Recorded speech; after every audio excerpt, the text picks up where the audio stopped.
Hi, my name is Sarah Fisher, and I'm the Communications Assistant for the Northeast Conference. Today, I'm joined by 4 of our student athletes to celebrate Hispanic Heritage Month. Daniel, why don't you tell us a little bit about you? My name is Daniel Rodriguez. I'm from the Bronx, New York. I go to Sacred Heart University. I'm on the men's lacrosse team. I identify as Latino or Hispanic. I'm Puerto Rican, Dominican, and Cuban. So that just, that makes up who I am. And I identify as Latino. So thank you. My name is Nicole Lopez. I'm part of the swimming team at St. Francis University, and I'm from Mexico City. Hi, I'm Olivia Valdez. I am a senior lacrosse player at Merrimack College, and the way I identify with the Hispanic community is that I am a first generation, so both of my parents were born and raised in Cuba till they came here to America. I'm Ava Silva. I'm a freshman swimmer at St. Francis University with Nicole. I'm half Hispanic. My dad's family is from both Argentina and Nicaragua. Great. Thank you guys so much. So the first question that I have for you is just touching on how you prefer to identify and what are the perceived differences that you feel come with the labels that you associate yourself with. So this can be an open discussion. So if one of you just wants to start and you guys can kind of go around and I'll just be here to listen. When I saw this question, I was kind of just like, I identify both as Latina and Hispanic, but when I got more into it, I kind of just looked it up and I guess if I go more into it, my parents are from Cuba, so I would say I'm more Hispanic because if you're Hispanic is more from the Spain region and origin of Spanish speaking countries, and the Latinos are more of Latin American Spanish people. So I guess I identify as both. I don't really see a difference because we still experience the same culture somewhat. Families really close to a lot of Hispanic and Latino communities. So I identify as both if you're really going technical, I guess Hispanic for a Cuban. But yeah. I agree with Olivia. Because I'm from Mexico City, I think I am Latina and Hispanic more because even though, as Olivia said, it was Hispanic is from the Spanish people who came to America. That's basically what happened to Mexico. So that's why I think I am Hispanic, but also Latina because it's just how it is. I like to differentiate better, and not all the people uses Hispanic as Spanish. Yeah, I would say there's growing up, my family would say that we were Hispanic, but now that I because I guess there is a difference. My family is from more Latino countries, so I guess I would say I'm Latina, but it's it's both. It's the same. Yeah, I mean, for me growing up, I grew up in a very Latino household. That's how we would, call each other Latino, Latina. Hispanic was kind of it always went hand in hand. I never really knew a difference growing up.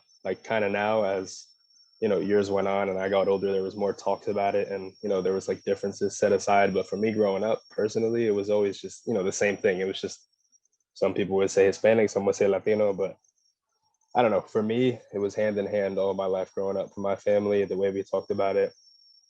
And yeah. Do you guys feel now in the United States, there is a certain stipulation with calling yourself Latina or Latino compared to saying that you are Hispanic, or is it kind of just all the same? In my opinion, I don't think they know there's a difference between Latino and Hispanic. Just like me, I'm Latina and I still didn't know that there was a difference. As Daniel said, I grew up being a Latina and all my family said that. And I actually didn't know there was a difference between Latina and Hispanic. So I don't think Americans know that there's actually a difference. Yeah, I mean, going off of that, I think it's more so just I guess what you're comfortable with saying. I guess some people with the pronunciation of Latino, maybe they just want to say Hispanic because it's easier coming from an English speaker. But uh, I guess like Nicole said, and like I said earlier, I didn't even know, that there was a difference, quote unquote, I guess. And like I had mentioned throughout the years, there was a research done and people tried to break it down and set differences. But like Latinos are all, very proud of when, you watch Latin television and it's always just Latinos, you know what I mean? There's really never like that difference in, oh, what kind of Latino, like there is, but at the same time, like we're all Latino, we're all Latin. So Hispanic, Latino, I mean, same thing to me, you know. So going off of that, like what is something specific to your identity that you would like to share? I know that a lot of you are from different places. Nicole, you're from Mexico City. So there's definitely a different bringing up there than here. So I would say it's more like I grew up with the values of being like treat everyone as I like to be treated. And for example, I get attached to the people like super fast. So if I meet someone today, like tomorrow it's gonna be like, hey, like we're together, like we're teammates, we're friends, we're family. So I would say I would say that like I'm very, very supportive and I get close to people so fast and I treat everyone as my family. Ava, you're laughing there as Nicole's teammate. Do you relate to what she just said?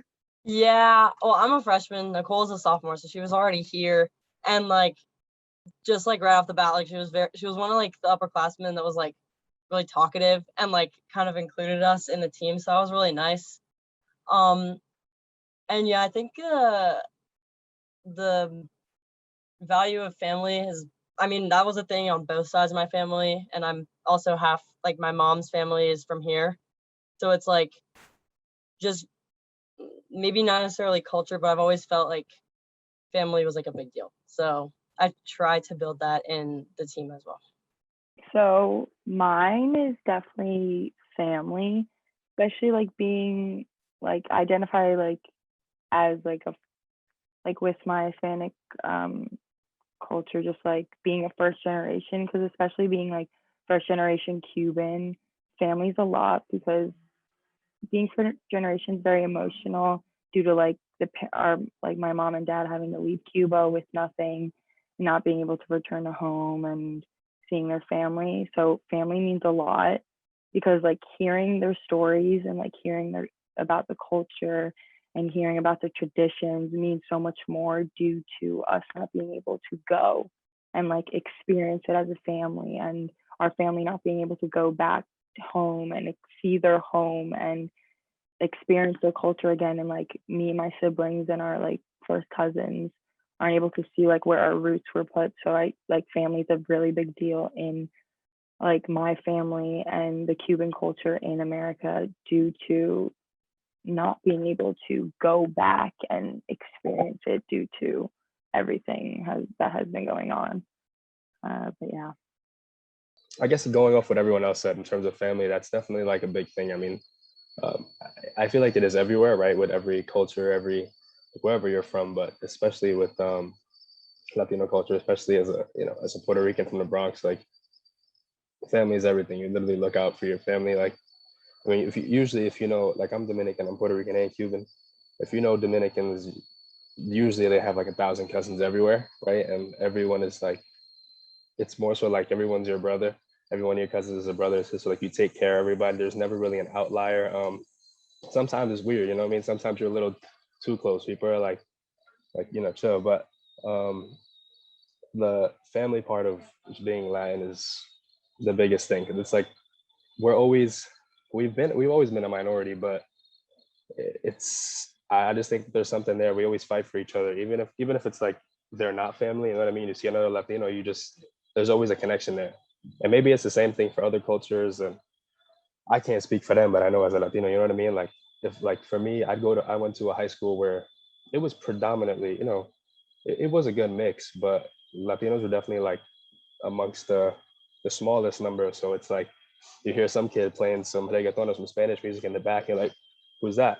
And then you immediately like, you talk, you connect, and it's like, nah, that's family. And it's family runs so much deeper than blood when it comes to Latins. It's just, we all really look out for each other for the most part, Literally, like right on the weekend, I was going to the mall and I heard someone on the car listening to like reggaeton, and I stopped for a moment, turned around, and tried to like find the music because I was like, oh my god, this is me, this is my people. Like I feel attached to them, so it was so funny. And all my friends that I was with, they were like, "Are you okay?" And I was like, "Oh my god, you don't listen to music? Like it's reggaeton, it's in Spanish. This is what I hear back home." And they were like, "Oh, okay." Like I didn't know, and I was like, "Yeah, like we're gonna listen to this music like driving back home."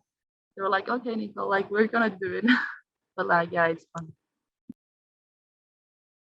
I think along the lines of family, I was like thinking about it. The most important like value I think I learned from my Hispanic family or Latino family is that just like love and kind of like expanding your family. I think that like going along with the idea of family, just kind of loving other people was something that my grandparents were always like, that was like something that was just like include other people in your like family per se. So.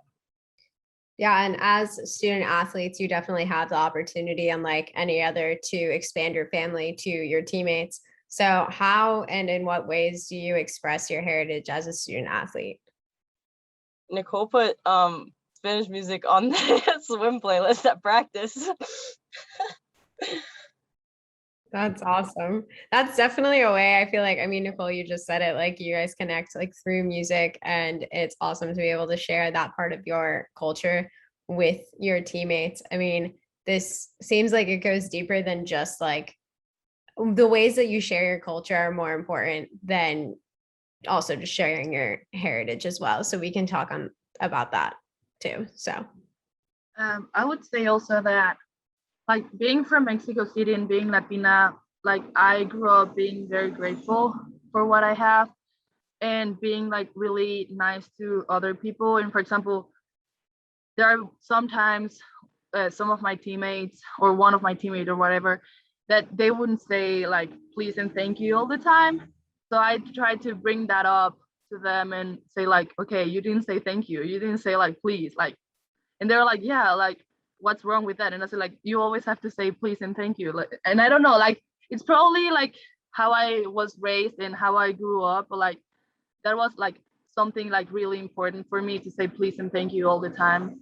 And and yeah, also with the music, I put reggaeton and Latin music all the time. So like even in the locker room, in the like on the pool day, like all the time I try to show everyone like what I like to hear, and they like it. Yeah, I mean, I know like obviously with music, that's one of the biggest things is, like Spanish music mainstream is always played at, wherever you go. It gets everyone dancing. But aside from that, I think just like customs, kind of like how you are as a person. I know like me being brought up, like there's a lot of there's a big aspect of like passion that just always happens to come with Latin Americans or Latinos, Hispanics. Are always super passionate, super hardworking, and I think that people who aren't, or like I guess for me in my school, my team, there's just a certain level of drive and like love for what you do that I like to kind of like express myself so that these guys get a sense of it. And they're like sometimes like, yeah, why do you take this so serious? And it's like, I mean, that's the best way to do it. Latinos, like we work hard. We don't really give up. And it's like I feel like that's something that really puts us aside from a lot of people, because a lot of people say that they work hard, but for Latinos, we don't really talk much. We just work. And I think that's something that I like to, show the guys on my team, show the guys around me, like let them know that it's okay to go hard.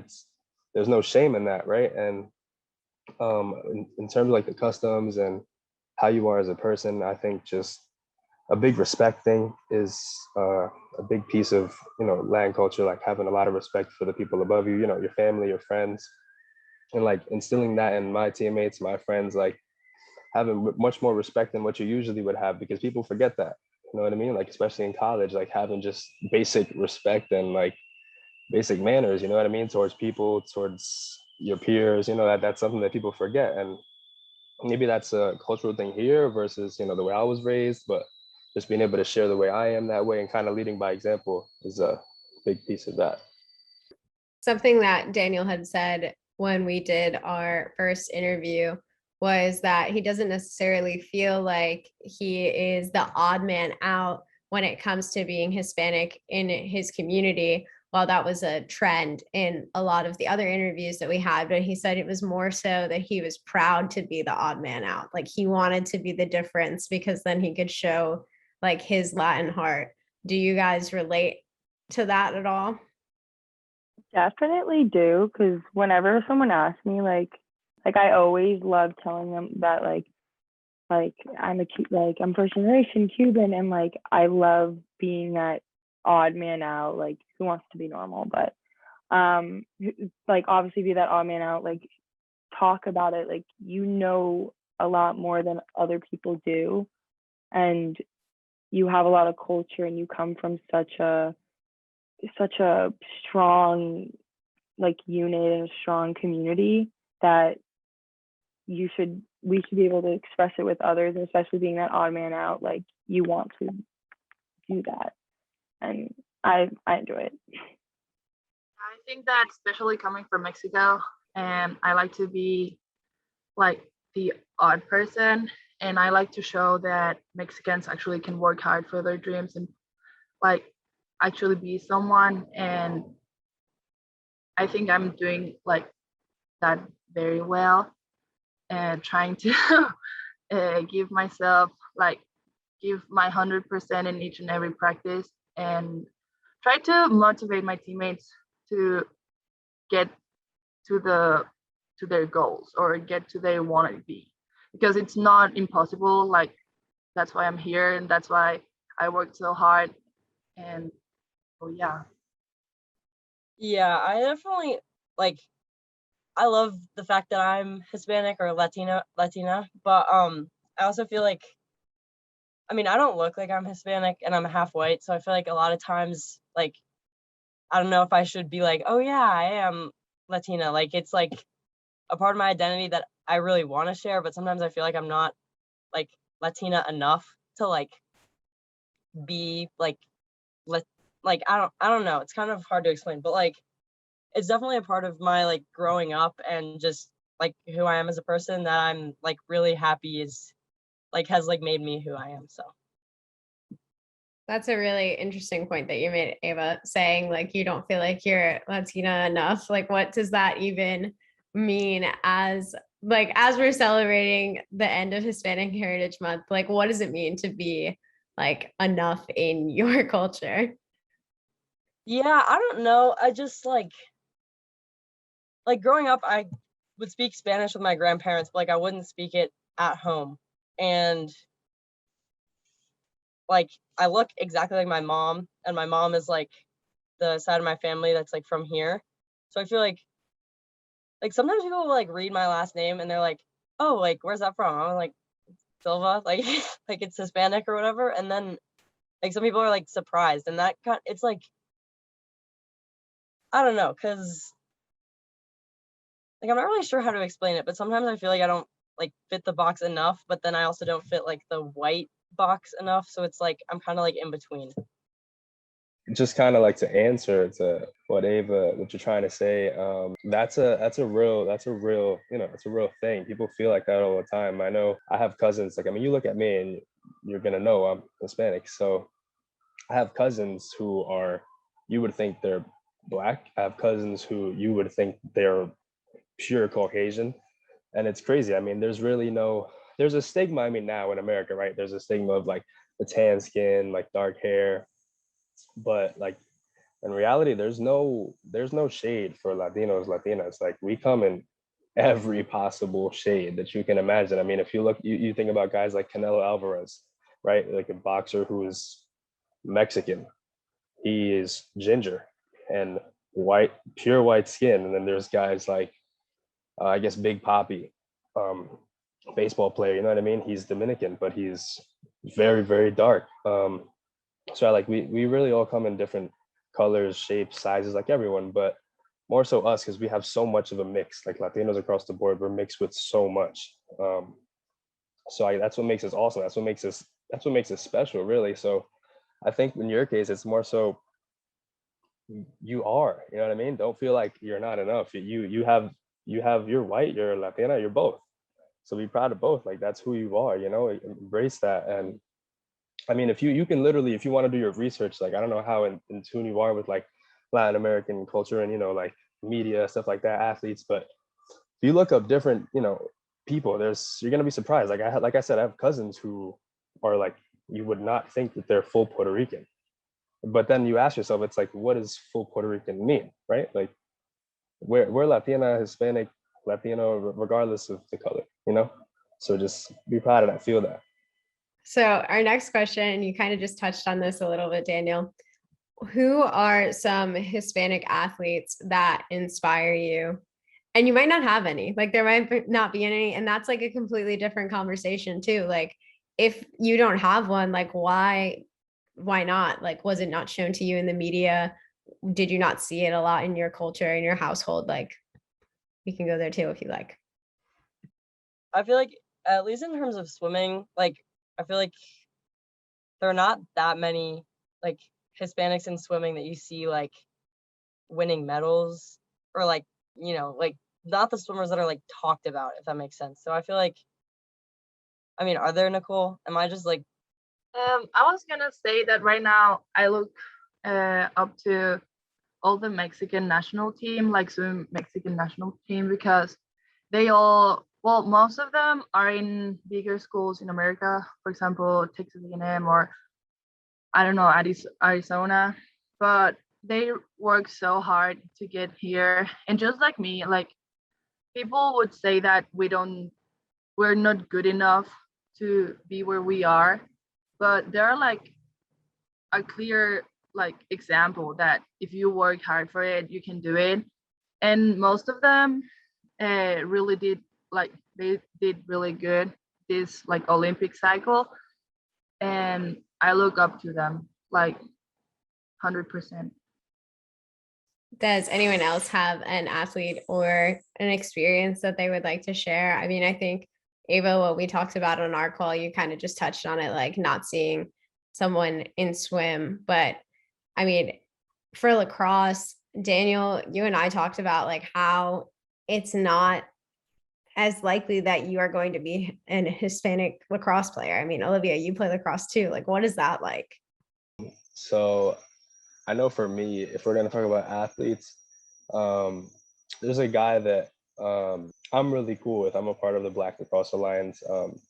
With, you know, there's professionals, college players, guys from the PLL, and I actually didn't even know he was Hispanic. So, you know, going back to Ava's point, he looked very Black, but he is Panamanian, I believe, and something else, but he's just full Latino. And that just goes, you know, goes back to we come in so many different colors. We look so many different ways. And he's a guy, you know what I mean? Just being like, I mean, for me, it's like you said, there's really not many Hispanic lacrosse players, especially at the D1 level, especially at the professional level. And his name is Romar Dennis. That's one guy I looked up to. Just once I found out, you know what I mean? All my life, like I always thought he was a great player. And then once I found out what he was, I saw him put his flags up. I was like, oh snap! I was like, you know, that made me like him that much more. And what's crazy is the game. You know what I mean? We had talked about this over the phone. The game came from Native Americans, and you know, people think it's a white game, and it's not. And it's, you know, it's very rare to see Hispanics playing, and I don't really think that comes from a lack of skill or a lack of the ability. It's just more so, number one is prices. I mean, the game is relatively expensive in terms of gear and equipment. And like where I'm from, where most, you know, kids of color are from, in the inner cities like me, it's like there's really only basketball, there's football, baseball, you know, and that just comes from, that's what we can afford. And I think it's a matter of, you know, I mean, if you want this inclusion, this diversity in the game, I think there needs to be, you know, something done at the top from these big companies, manufacturers, you know, doing a better job of, which they definitely have. And I've been a part of it myself, and playing a role with that and just being able to give back, you know, donating stuff, just dropping prices, all that kind of good stuff. But I think that in terms of lacrosse, I think the biggest thing is more so just the exposure, you know. It's really only, you only really see it in white predominant areas, just because for the most part that's who can really afford it the most. That's where the best players, you know, come out of, because they have the training available to them, they have the resources available to them. And I mean, you go to the city, you don't really find that many lacrosse nets laying around, you know what I mean? But you go to Long Island, you go to Maryland or somewhere like that, you know what I mean? In those places, there's fields with nets all around. So just stuff like that, you know, those little things, and all doing our part to help grow the game. I mean, I definitely agree with everything that he said. Like lacrosse is such a new sport, and again, it's only really shown in like white predominant areas due to the amount of money having to be poured out into the sport. But like I said again, like it's very new, and I think that as the game progresses and as it like gets more out there, I definitely think I hopefully there'll be a lot of more Latinos and Hispanics playing lacrosse. But honestly, I haven't really like seen any on social media or portrayed if there has been like, but I definitely think it'll go. It will. Just kind of like going off of what Daniel said, I'm from Maryland, and lacrosse is like everyone plays lacrosse. It's like everyone plays lacrosse. I don't know. And also, I guess going off of what Nicole was saying about the Mexican national team, at least like, because I'm sure Mexican national like swimming is different. In USA swimming, like the USA Olympians that medal are like never like, I don't even know if there are any like Latinas or Latinos on the like USA national team. So I guess that's what I meant when I said I was like I never saw that because I've like followed USA swimming. Yeah, and another important like point is that, for example, in Mexico, the only important sports for them is soccer. So the government or the federation only supports soccer, and any other sport like it's whatever for them. So swimmers, we don't get the support we should be getting for, and I'm pretty sure like that happens in other countries too. For example, in Cuba and Dominican Republic, like baseball is really big. So that's why like they get the support and they get like the attention, but like swimmers in Mexico, like we're not important. Do you think that feeling of kind of just being like isolated or being like the only person that you really see in your sport, do you think that impacts the way that you play now as a college athlete? I think for me personally, it just makes me hungrier. It makes me want to just be better. You know what I mean? Like, so I can, you know, be the best that I can be, and I can inspire kids like myself. You know what I mean? I picked up lacrosse my sophomore year of high school, and being a Latino from the Bronx who just started playing sophomore year of high school, it's kind of an anomaly to be at the Division I level right now. And you know, I mean, for me, like being isolated and being like amongst the only ones, like I said, I think it just makes me want to push harder so that I can show the kids like me, you know, back in the city and the teams that I used to play for, when, you know, we really wouldn't get many looks, if any. Show them that it's possible, you know what I mean? It's hard, but nothing worth it's going to come easy, you know. And I think for us, it's always hard. Most of what we always do is hard. But that's what, you know, Latinos have been struggling and fighting all their life, and we're never going to stop. So, yeah. Going off of him, definitely it makes me put the fire under me because it just makes me want to work harder. Like we were talking about, lacrosse is not something really played by a lot of Latinos and Hispanics. So be an inspiration for people who want to play like Latinos and Hispanic lacrosse. And like we are so driven to work hard and put everything, like go 110% at everything that we do, because that's how we were raised and that's how our parents grew up and made a living coming here. And it's just to be that inspiration for someone else, even if it's one person, two people, like it just be that one person, because all you need is one step, and that could be you. I definitely think you guys are in a great position to set a good example for younger kids who are looking to be Division I athletes at a high level in the Hispanic community. I mean, you are now the people that people will look up to. So that is awesome. Those are all the questions I have for you all. So thank you so much for joining me and speaking with me about Hispanic Heritage Month. I'm glad to wrap up the end of the month with you guys. And I hope you have a good rest of your Thursday.